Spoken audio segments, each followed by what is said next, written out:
Estamos de volta com Pensamento Jurídico, uma produção da Amages. Participe de nosso programa pelo e-mail pensamento@amages.com.br. pensamento@amages.com.br. Hoje estamos discutindo o aumento das fraudes nos computadores por meio da internet. O nosso entrevistado é um especialista em direito das telecomunicações, o advogado Fernando Botelho, que foi magistrado por mais de 2 décadas e por 4 anos desembargador do Tribunal de Justiça de Minas Gerais.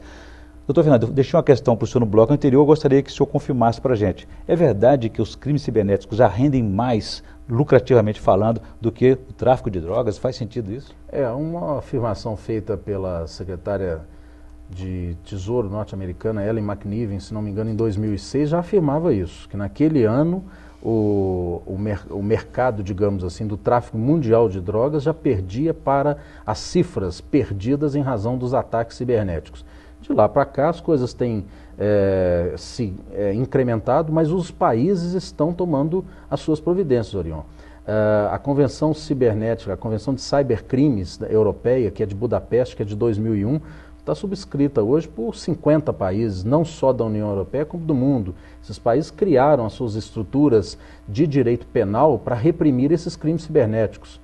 Ele também se tornou uma pauta do Congresso norte-americano em razão exatamente de que aqueles eventos das Torres Gêmeas, do ataque violentíssimo, criminoso contra o território americano, teve também na sua gênese uma prática de tecnologia. As comunicações foram feitas entre os terroristas através do recurso de inserção de dados em imagem para comunicar voo, etc. E aí o Congresso norte-americano também criou uma estrutura punitiva do crime cibernético. O Brasil está preparado para isso? Porque a discussão nesse momento da reforma do Código Penal pensa em incluir os crimes cibernéticos também. Pois é, o Brasil há 12 anos tramita um projeto de lei para os crimes cibernéticos, que é o projeto de lei 84, que é da Câmara Federal, já foi ao Senado, aprovado na Câmara, aprovado no Senado, retornou à Câmara Federal e ele está na fase conclusiva da sua tramitação, mas isso desde 2008.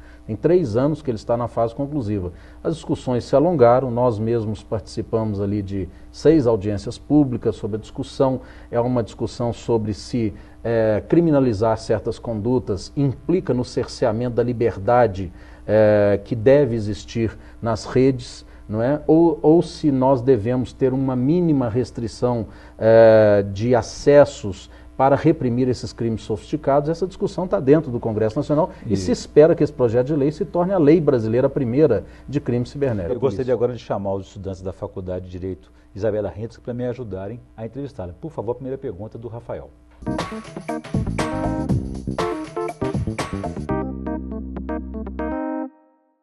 É possível perceber que cada vez mais as pessoas têm tido contato menor de forma presencial.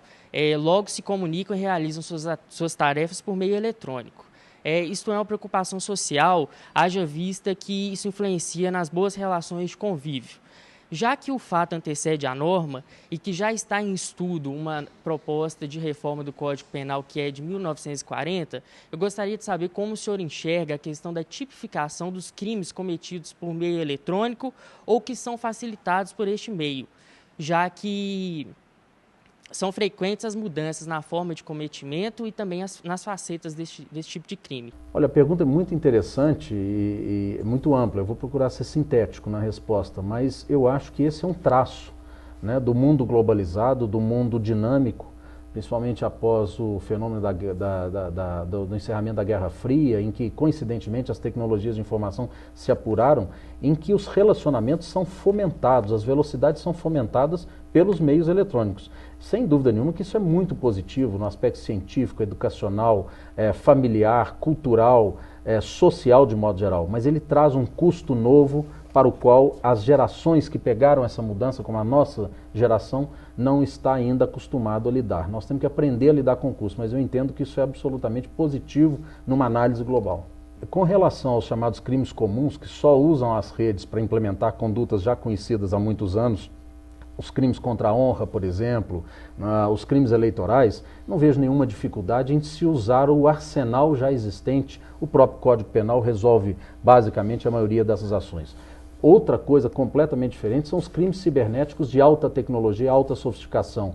Os ataques cibernéticos com negação de serviços, as pescarias eletrônicas, que têm gerado os grandes prejuízos individuais e coletivos, corporativos, esses exigem a tipificação criminal imediata, sob pena de, em preservação do princípio da legalidade, nós sermos sempre obrigados a resguardar, na dúvida, o direito individual do acusado e ele ser, embora às vezes infrator, ser absolvido por dúvida de tipificação. Fazer um ataque cibernético, uma negativa de DOS, como se chama em tecnologia, não é algo que esteja escrito na sua tipologia no Código Penal de 70 anos atrás. Ele precisa ser atualizado e é o que nós esperamos através do projeto de lei que está tramitando no Congresso Nacional. Qual a diferença entre o crime cibernético e o crime comum? O crime cibernético usa um recurso sofisticado de tecnologia da informação. A esse fenômeno da física se dá o nome de cibernética como ferramenta da prática de crime. Há vários crimes ao longo da existência humana que passaram a se utilizar de ferramentas, de instrumentos. A própria arma de fogo é um recurso cada vez mais aprimorado tecnologicamente que se torna um instrumento da ofensa à pessoa. O crime cibernético é uma tecnologia sofisticada que usa recursos da eletrônica e da telemática, que são as conexões à distância, ou o uso das redes, para a ofensa, às vezes ao patrimônio, muitas vezes à honra, à intimidade das pessoas, às vezes até alguns deveres matrimoniais. De modo que não muda o conceito lato de que há uma nova ferramenta. A novidade é a ferramenta nova para a prática das ofensas criminosas. E também não carece de uma legislação específica. Com relação ao crime de alta tecnologia, esse que só aquele que conhece é que pode praticar, esse exige, porque senão nós não vamos conseguir dar conta desses fatos sofisticados que estão ocorrendo. Muito bem, então agradecer a participação aí do Rafael, do Diego e da Isabela Hendricks pela participação aqui no Pensamento Jurídico. Agora, doutor Fernando, voltando à questão da atriz e do furto de fotos íntimas e do crime de extorsão. Parece que já identificaram alguns desses rapazes que fizeram essa atividade ilícita. Eu vi também na imprensa que terão sido identificadas as origens do surrupiamento, digamos assim, dessas fotos. Como é que isso pode ser feito? Como que se localiza e identifica essa fraude? A atividade policial que rastreia os indícios deixados pelo criminoso e engana-se, Orion, engana-se aquele que pensa que o crime cibernético não deixa rastros, não deixa vestígios.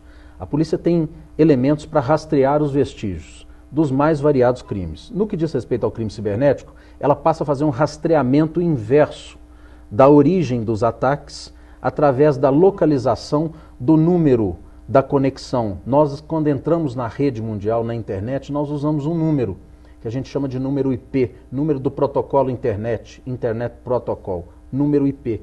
Ela procura localizar o número do acesso no momento e no horário em que ele ocorreu. Aí ela localiza, através de recursos de tecnologia, softwares, programas e identificação dos provedores que deram suporte a esse acesso, ela localiza a origem de um ataque cibernético. Ali ela começa uma investigação para saber quem era o usuário naquele momento, onde ele reside, onde eles estão e se chegam então às pessoas. Porque nós sabemos muito bem que, embora máquinas falem com máquinas, alguém acionou. Fica ali uma impressão digital. E é o vestígio que fica. Muito bem.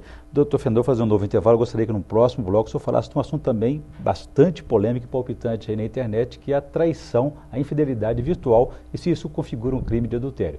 A gente volta em instantes.